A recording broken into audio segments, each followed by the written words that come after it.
Ra ra ra ra. Meow meow meow meow. Ra ra ra ra. Meow meow meow meow.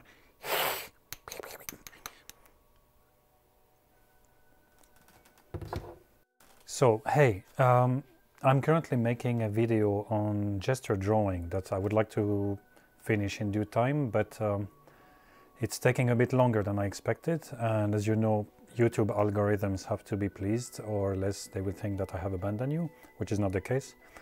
So in the meantime, I will show you one of the tricks that I want to talk about a bit in greater length in this video, and it's called the coil technique. Not this coil, the actual coil. And let's talk about it briefly and I'll show you how it works.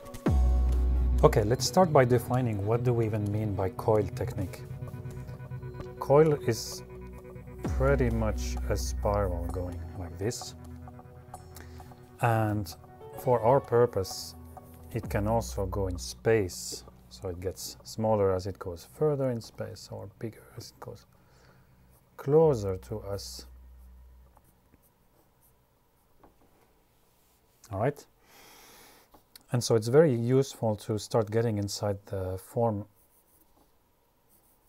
especially for drawing quickly. For example, let's have a cylinder, which is kind of the basis of arms and limbs and anything.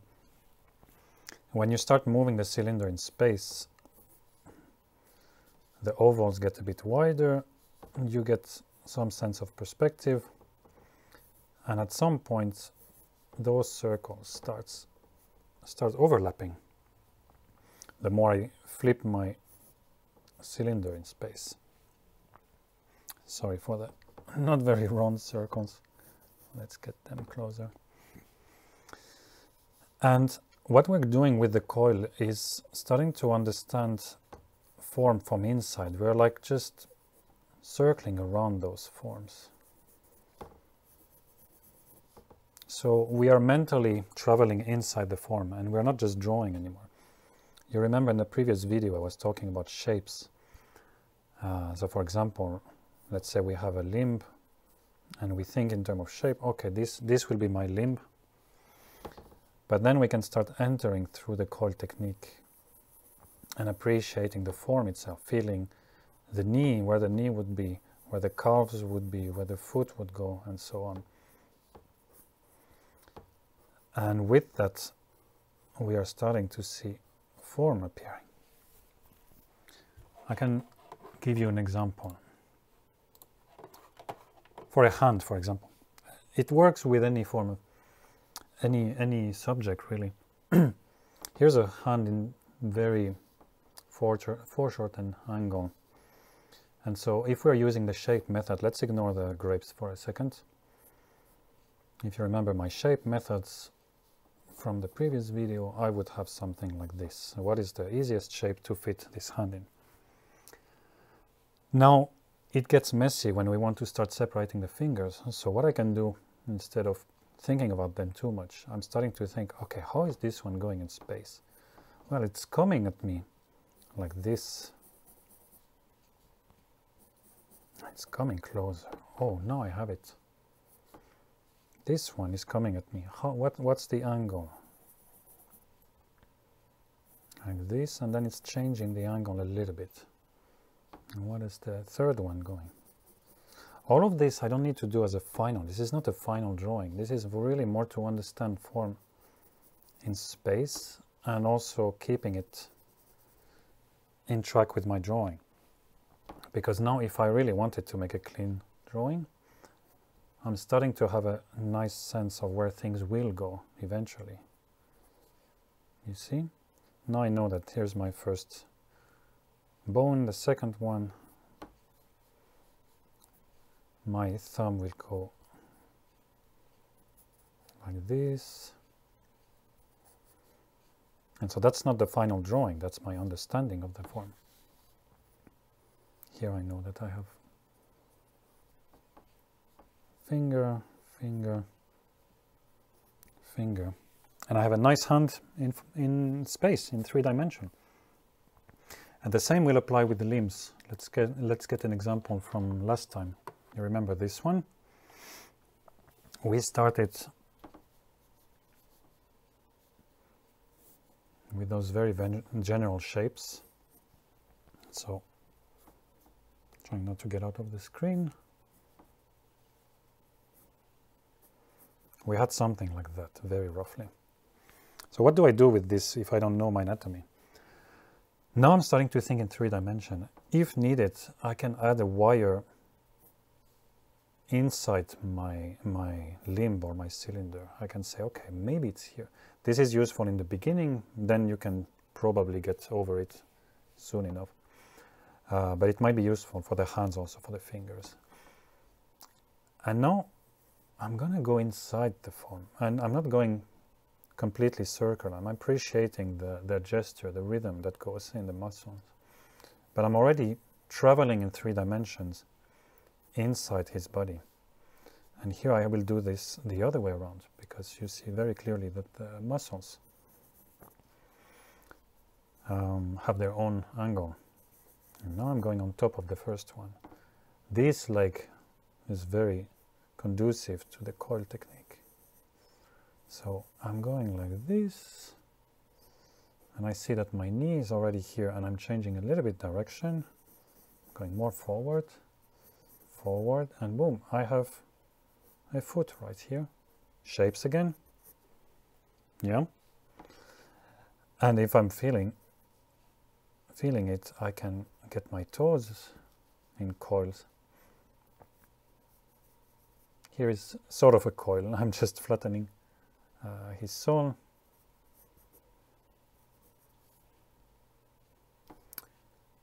And we have one hand here that could, let's see if we can do that.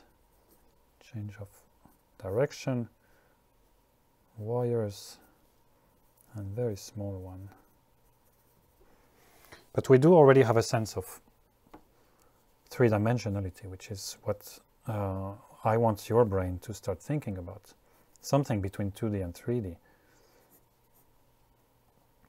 If we had his head here, general shape. Okay, for the head, the whole coil thing doesn't really apply. But let's say maybe his back muscles.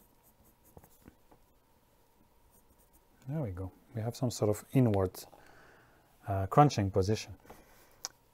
And we'll see in just a bit how to do that for a whole gesture, because that was how the video started, and how it can help you start to feel the form and be less afraid of foreshortenings. So for people who struggle a little bit with 3-dimensionality, I think it's more useful than, let's say, contour. For example, if you have your gesture, let's say here, you have a vague understanding of the rib cage or noting.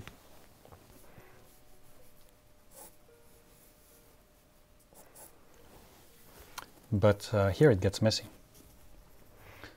And so we can, instead of going through gesture, try to imagine that we're coiling inward, inside the form, until we reach a certain point, and then we move that way.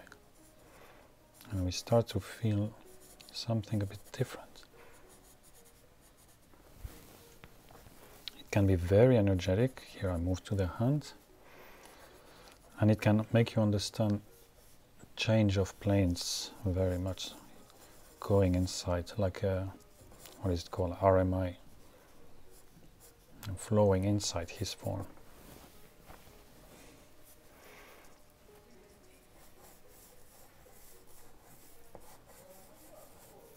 For some people it helps, for example, here to see the difference between the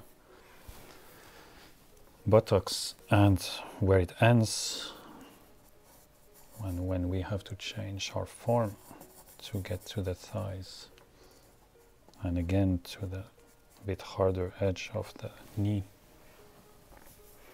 Here we have it again, we have this, but suddenly we have bigger coils because of the quads, and a box for the knee.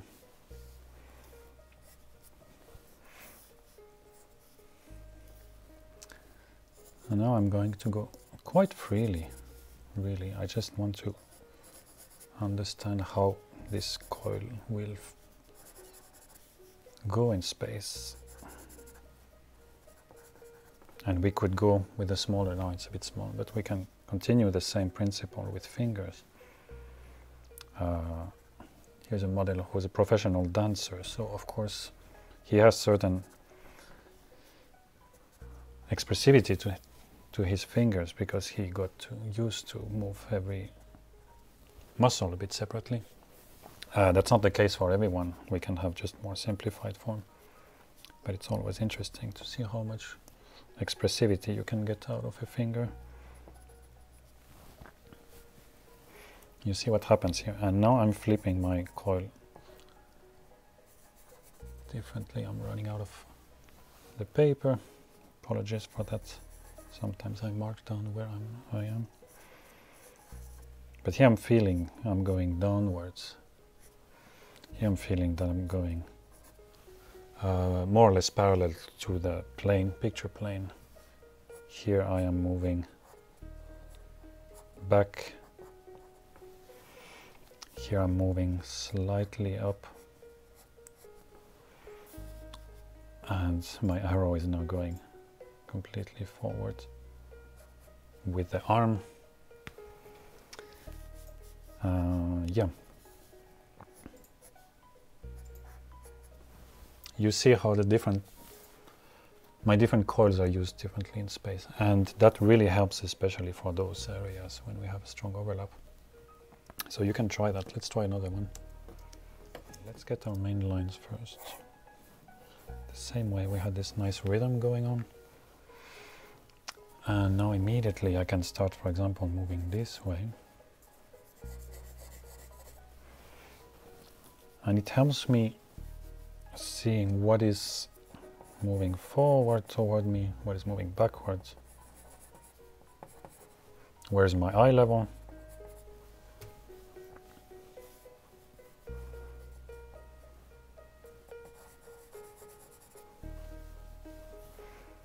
Where are the change of direction? For example, here we have something like that. You see that this is moving here and this is moving here.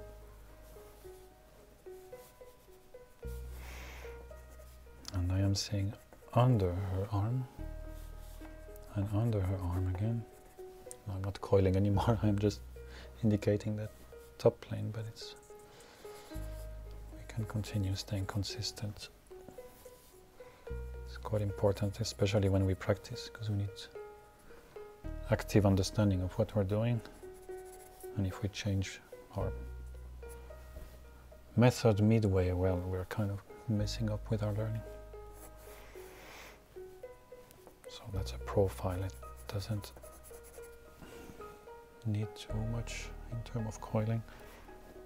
But here, for example, my box is more or less vertical. Then we're back to the other way. And again, I'm running out of paper. Sorry about that.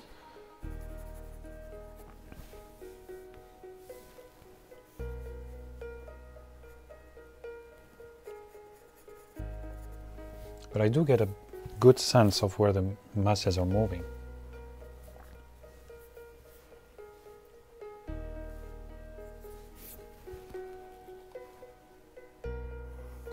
If you found this video useful, I would really appreciate if you leave a comment, or if you like it, you subscribe so that I can continue doing so. And for those who are willing to help a bit more, we have this Contribee page that has all sort of option for like little monthly donation, and they are really, really appreciated to be able to continue this. Thank you very much. See you next time.